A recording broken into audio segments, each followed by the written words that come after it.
So these guys up in Wabe, South Dakota have challenged me. I'm an old white guy, and they challenged me to hit the backboard. So I'm gonna try to do that. He's gonna videotape me. So here we go. You guys gotta cheer me on. There we go.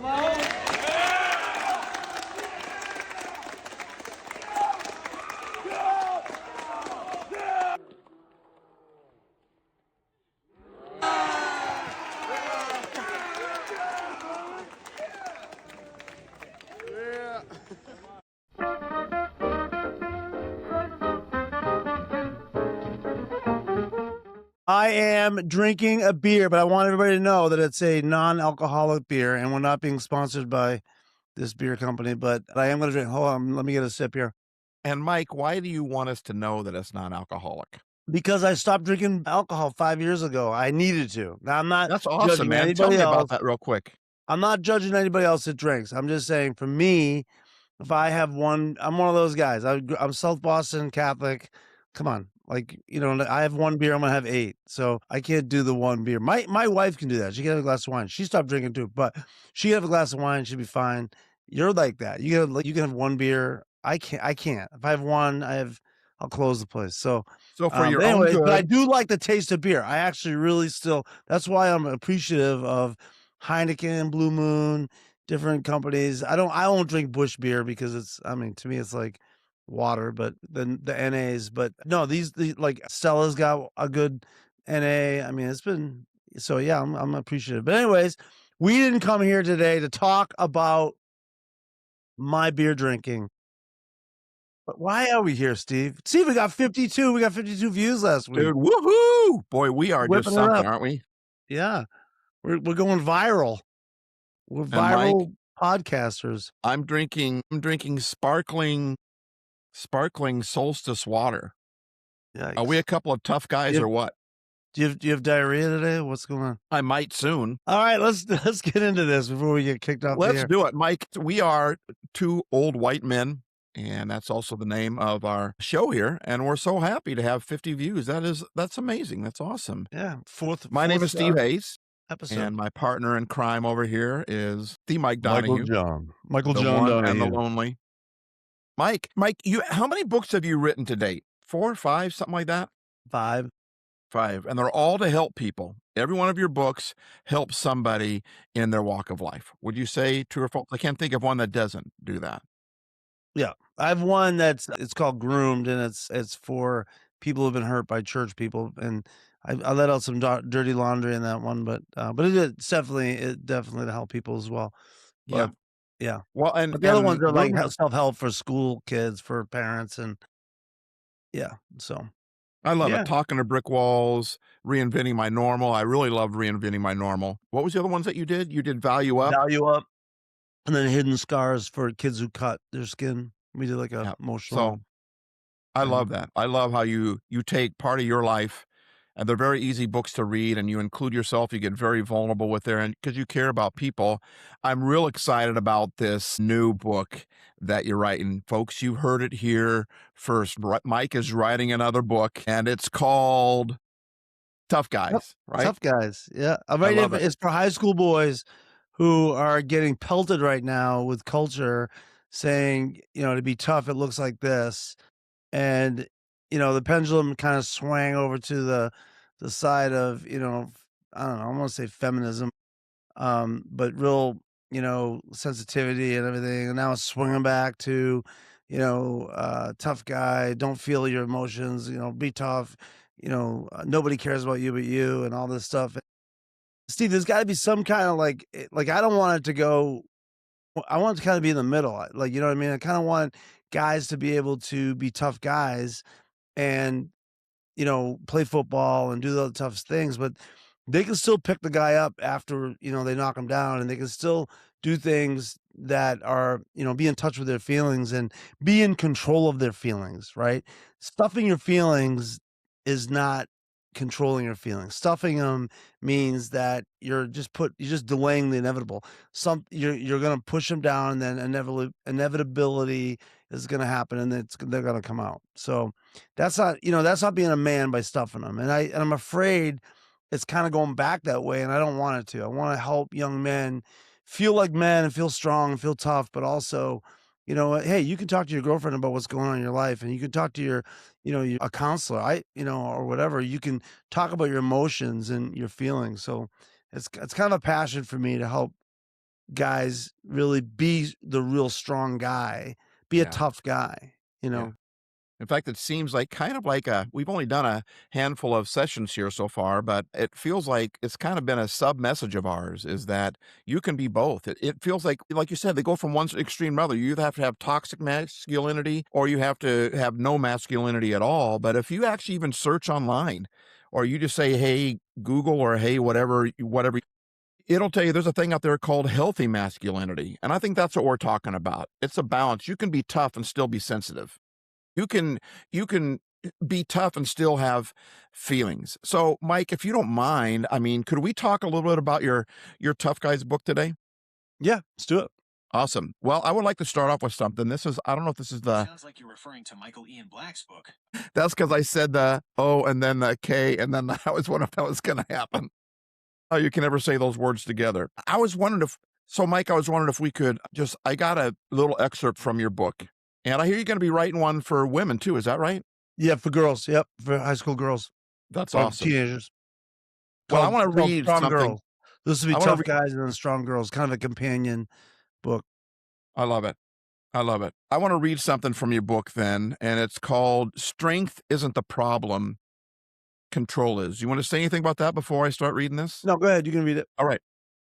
This is from Mike Donahue, ladies and gentlemen. You're the first to hear it. This is just in a rough, it's in rough format, hasn't been edited or anything like that yet, but Mike is writing and Mike writes some good books. All right, here we go. This is what you said, Mike. You said, if you're a guy and you're listening to certain influencers right now, you're hearing a lot about what it means to be a man.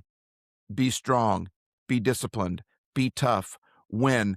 Don't let anyone control you. And honestly, there's truth in that. I personally like some of what I'm listening to right now. You should be strong. You should be disciplined. You should take responsibility for your life. A lot of guys today aren't even being told that enough. You've got energy, drive, competitiveness, and edge. That's not a flaw. That's potential. I like that. But here's the problem. That message is only half the story. And half the story, if you're not careful, can mess you up just as much as no story at all. Because strength without control turns into reckless anger. That's good. Discipline without direction turns into quick starts and stops. Confidence without awareness turns into arrogance, and toughness without understanding turns into isolation. So now you've got guys who are trying to do the right thing and be tough, but they're doing it in a way that's working against them. They're louder but not more respected, more aggressive but not more trusted, more driven but more alone. Let me say something clearly. Strength is not the problem. I'm not suggesting you dial down your drive to be strong. I'm saying if you don't control strength, it eventually makes you weak. Man, that is so good. My guys, most guys aren't broken. They're untrained. You've got energy, competitiveness, drive, edge, maybe even some anger. Good. That's not something you want to get rid of. That's something to develop. I have personally mentored hundreds of young men throughout my career as a youth pastor and then a school speaker. I have never once told any of them not to be angry. I think you should be angry. With the stories I hear about family life and other events that mess guys up, it would be an insult to tell them not to be pissed off at certain things that happen to them. Even the Bible says be angry, but it also says don't be destructive. In other words, don't waste it. That's what I see. A lot of anger that gets wasted by taking out frustrations on family members, friends, and even girlfriends. Because if nobody shows you what to do with anger and drive, it starts showing up in ways that cost you. You react instead of respond. You prove instead of stay grounded. You control instead of build trust. Not because you're a bad guy, but because nobody taught you how to direct what you have. There's another piece missing from what you're hearing from influencers Well, let's online. stop there. Let's Okay, stop. because there's a Yeah, lot there to unpack, Mike. Oh my yeah. word. Yeah, what are your first thoughts of that when you read it? Oh, man, I love how you compared the two. You started off by talking about the really the spectrum. We talked about this on the very first episode we ever did, the grandfather clock, the pendulum that goes here and then it comes way over here. You mentioned a bunch of those right there, like control without strength, discipline without direction, discipline, direction, confidence without awareness, toughness without understanding. I mean, you laid it out in a, I mean, I'd have to go through this almost sentence by sentence because what you did there was so good, talking about what it means to be a man. Be angry, be strong, but learn how to control it because there's a reason why, and then I'll turn it over to you really quick here. There's a reason why to get a driver's license, you have to go through a bunch of stuff, a bunch of hoops, because you have to learn that car can become a weapon if you use it incorrectly. There's a reason why if you want to get a gun, you have to go through all these things to get a permit. There's all these things that because when you get something that's powerful, you have to learn how to control it. And our emotions are powerful. Mike, well said, man. That was amazing. Can't wait for this book to come out. I was Talk to me. when I was a youth pastor in Denver, one of my pastors gave his daughter I think it was a '70 Chevelle SS with a 396 in it. She was Mike. 16, and she had it for a week, and he took it. Yeah. And he got her something, he got her like a little Camaro with a six banger in it. But because she almost wrapped that thing around a tree, because your point is right. It's like I would never tell these guys not to be angry because of things that happen in life and what's going on in society today, and I don't like it. I personally don't like it when older adults will tell especially young men and even young women not to be angry. I think that's an insult. I think you should be angry, but that does not mean recklessness. It does not mean out of control.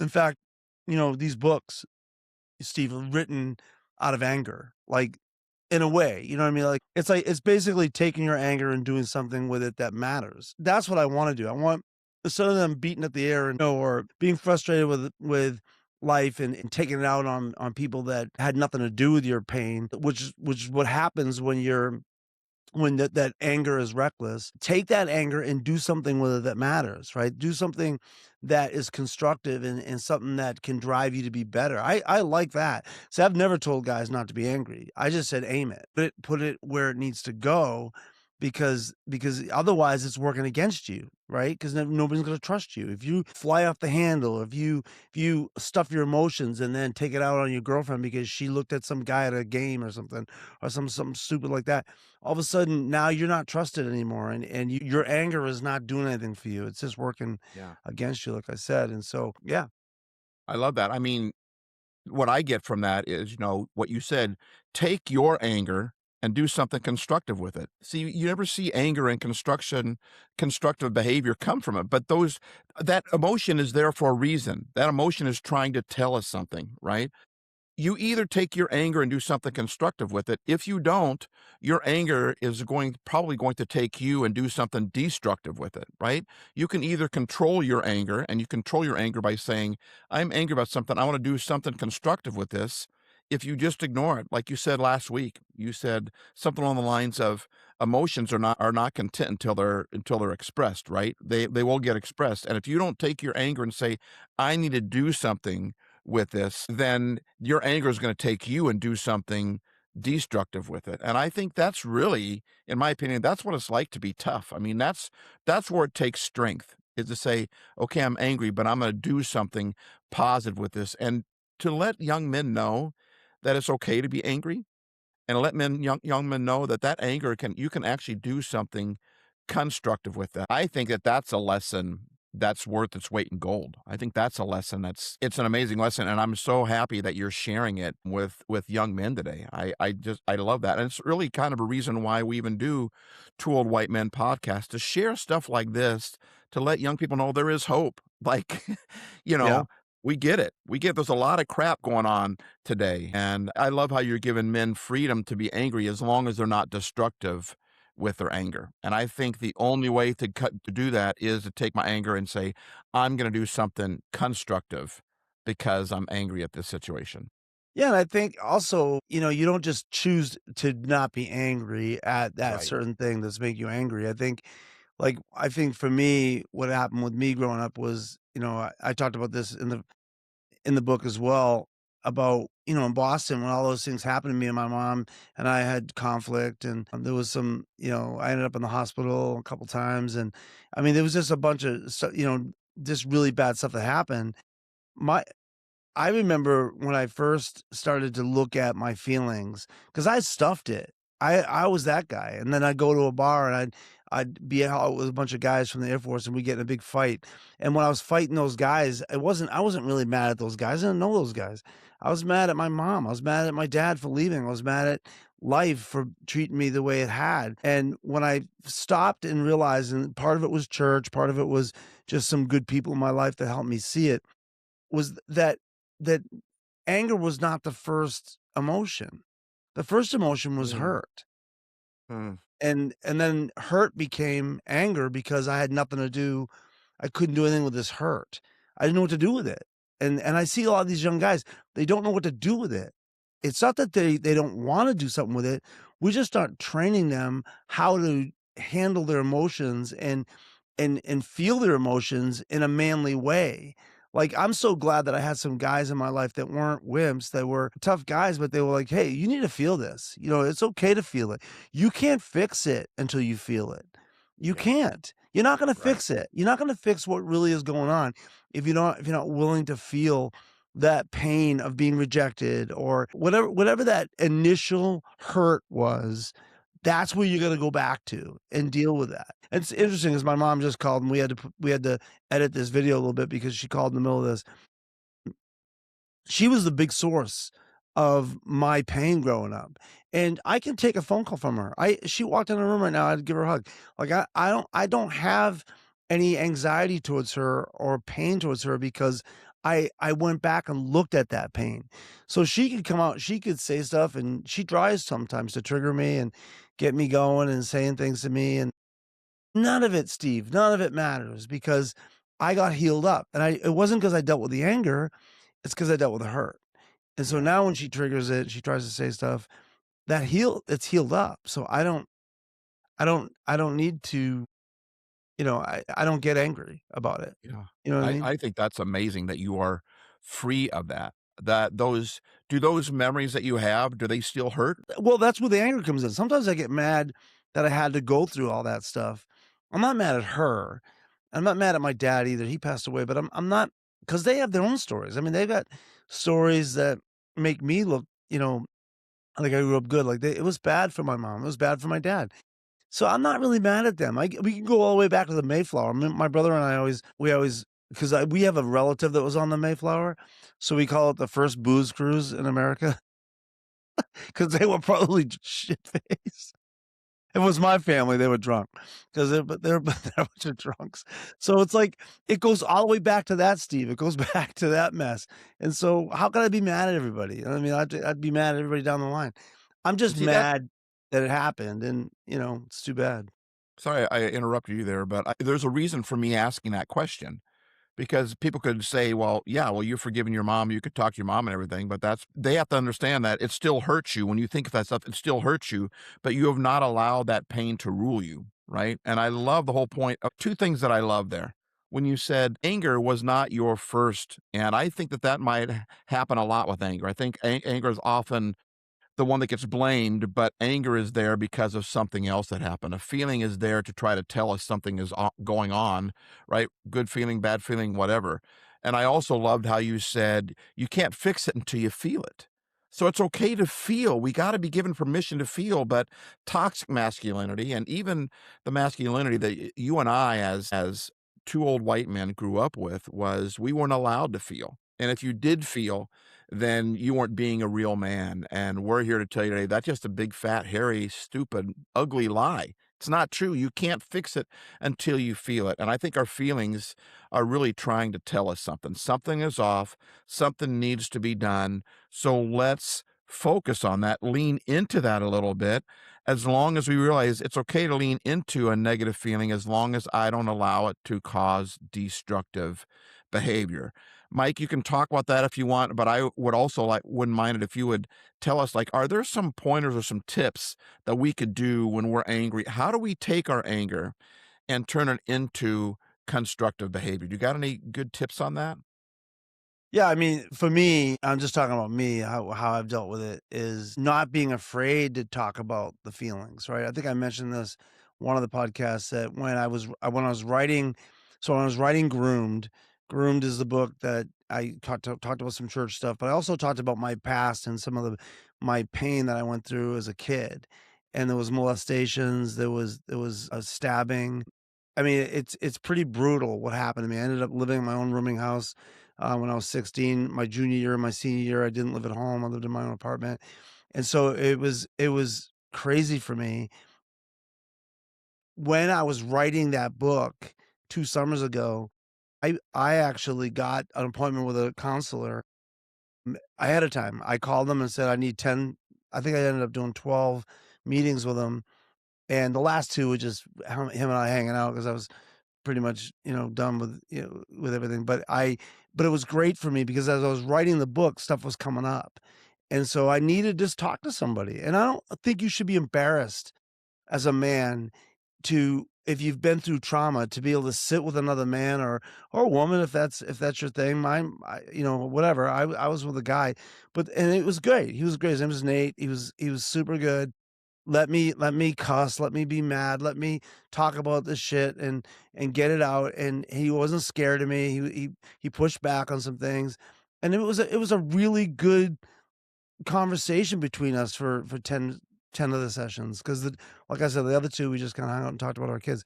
But but basically, it was awesome for me to unpack that with somebody and be real with what I was feeling. And by the time I was done, I was done. I was like, "Oh, I'm good. I'm good." Like, I was able to talk to somebody. I don't think you should be afraid as a guy to sit with somebody and talk about, what's going on. The second thing I'd say is,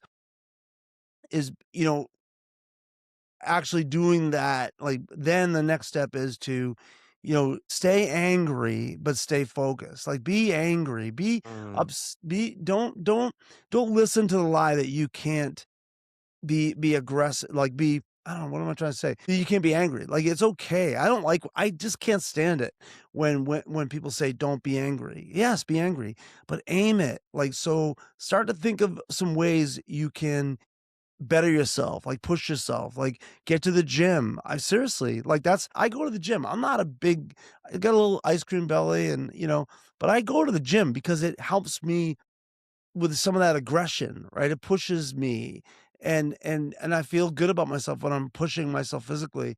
So things like that I think are really important, but not being afraid to feel it. And I have a friend of mine, I'll close with this part of it. He's a counselor, and he said to me, when I was going through a divorce, I went through a divorce in 2010 and 11. It was really hard for me. Obviously, it's hard for every guy Right. and girls too. But I he said to me, it was a great piece of advice. He said, when you're in your car and you're alone and you wanna just yell. He said, "Do it." And that actually was so at first I laughed at it, I'm like, "Yeah, that's stupid." But I tried it once. Oh my god. I was like, "That felt so good." Just no, 'cause if I talk like that when people are around, I'd scare them. So, I just needed to talk. I just needed to yell. I just needed to say, "You bitch," all that stuff, like, just get it out, and then it wasn't it's like it was almost like a release valve. It just took off. And then he also said that when you're watching a sad movie or a show or something and you wanna cry, and you're not crying about the show because it's not that sad, but you just feel these emotions coming up, and he said, "Let it rip." And those 2 things probably saved me a lot of anxiety, just being able to express alone, and then also with somebody. Like, I did talk to a counselor too during that time. But, I mean, as far as, like, just letting it go, that was a big thing for me. It was It's huge. funny that you even said that because I was gonna bring that up. I was gonna say another thing you could do because I do the same thing, but I've done it for years.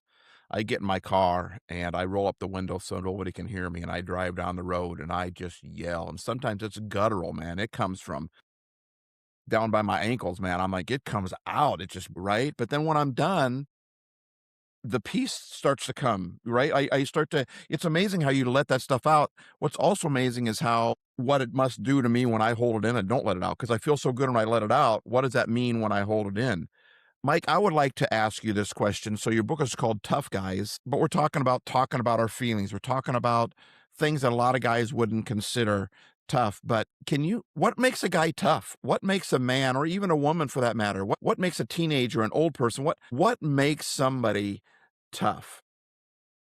Dealing head on with life, dealing head on with it. So Like good. not trying to stuff or gaslight people and make them. I see this a lot with kids will come to me and they give me, and again, I'm getting their side of it, but usually they're pretty accurate when they say their parents will, they'll try to bring something up with their parents that they're doing, and if they're drinking too much or they're, abusive or whatever, they turn it back on the kid and they gaslight them. They make it their fault instead of them owning their own stuff. I would say being a strong person means owning your actions, like not becoming a victim, not gaslighting other people, like again, pushing on other people, but owning, like being willing to own your mistakes and own your life. And I think that has helped me a lot in my relationship with my kids. I have one that her and I still have some issues with, but there's some, there's some nuance to that. But most of my kids, like, we have this good relationship where, hey, if I've looked at my son and I said, "I should not have said that, and I'm really sorry." And I think that models, like, humility, and it models, mental health. Like, if I hold on and go, "No, that was your fault," whatever, and I've done that. I've done it. I mean, it's not like I haven't done that. But the more you own your own stuff, you own your emotions, you own your choices. We're all in process. We talked about this. We're all broken. We're all in process, and we're all trying to get better. And I think sometimes you got to give yourself a break. Like I'm nicer to myself than I was 15 years ago. I just am. I'm nicer to myself. I'm not that hard on myself. I'm not perfect, and I'm not gonna pretend I am. That's not the same thing. I know I'm gonna make mistakes, so I'm okay with it. I'm like, "Okay." But I know I wanna get better, right? That's one of the reasons I don't drink, Steve, because you knew me when I was drinking, and I wasn't a I nice do know guy. you. I do know. And I was a jerk. I was a jerk. I mean, I when I got drunk, I wasn't a mean drunk, but I was a very honest drunk, and I would say things that I was thinking and not with no filter, and it was dumb because it was these emotions coming up and I wasn't able to control them. And so, but I've gotten better. I'm sober and I'm gonna keep getting better and keep trying. That does not mean I'm perfect. I think that's what makes someone tough, is you For get you, back Mike. up again and keep going. You don't be mean to yourself. Don't be tough on yourself. Get back up, keep going, and do the best you can.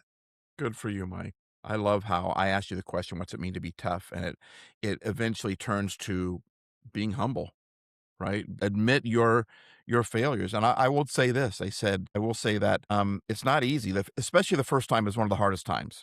To say you're sorry, to say I shouldn't have said that, to say dad was wrong, to say you make a good point, son, I shouldn't do that. It's always the first time I think is the hardest. Once you get used to doing that, or you make up your mind that I'm going to be an honest person with myself and with my kids, and I'm going to say, once you start down that path, it gets a lot easier. Like for me, I've learned to just say, I'm sorry. I'm sorry. And that doesn't mean that that person was right. It means I'm sorry that I hurt your feelings sometimes. Sometimes it just means I'm sorry you misunderstood me, or I'm sorry that it created a divide between us. But when I'm sorry, it's not hard to say those two words, those three syllables. It really isn't. And when we start practicing that, then it's a lot easier to stare face to face, to stare life. I like how you said that. To be tough means you take life head on, because life is tough. Life throws a lot of things at us, a lot of sharp things, a lot of heavy things, a lot of harmful things. And a tough person takes that and looks right at it instead of turning from it or running from it or whatever. And, you also have the fight or flight instance where some people, they just want to fight, and other people, they just want to run. Well, yes, I think both of those are common thing. But what you said was to face it. That's not necessarily fight nor flight. To face it, this has happened. I'm not in control. I just talked to a couple of young men today in their late 20s, mid to late 20s, right? And we're having this really cool conversation. And we talked about how, and after I listened to them for quite a while, and I was like, this is really cool. They're talking to each other. And then they asked me my opinion, which was really cool, right?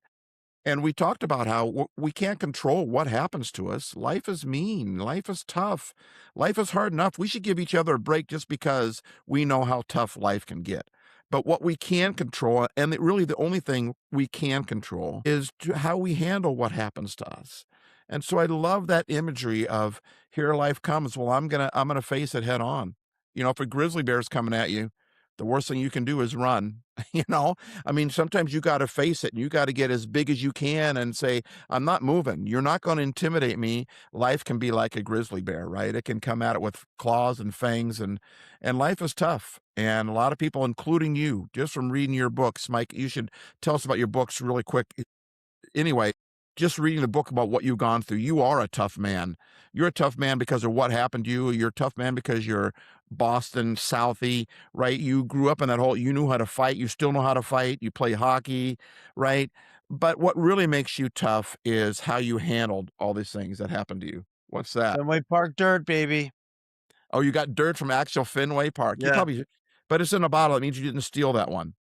Not this side. So I think that's what it means to be tough. And Mike, the fact that you can even laugh at life right now says something. Those things happened to you, but what made you tough is that you faced them and you forgave and I don't know, Mike, it's an honor to be your friend because I know what you've gone through and thank you. 5 years ago when I decided to stop drinking, that was the theme actually that I had. It was like a personal theme I had, which was embrace the hard thing.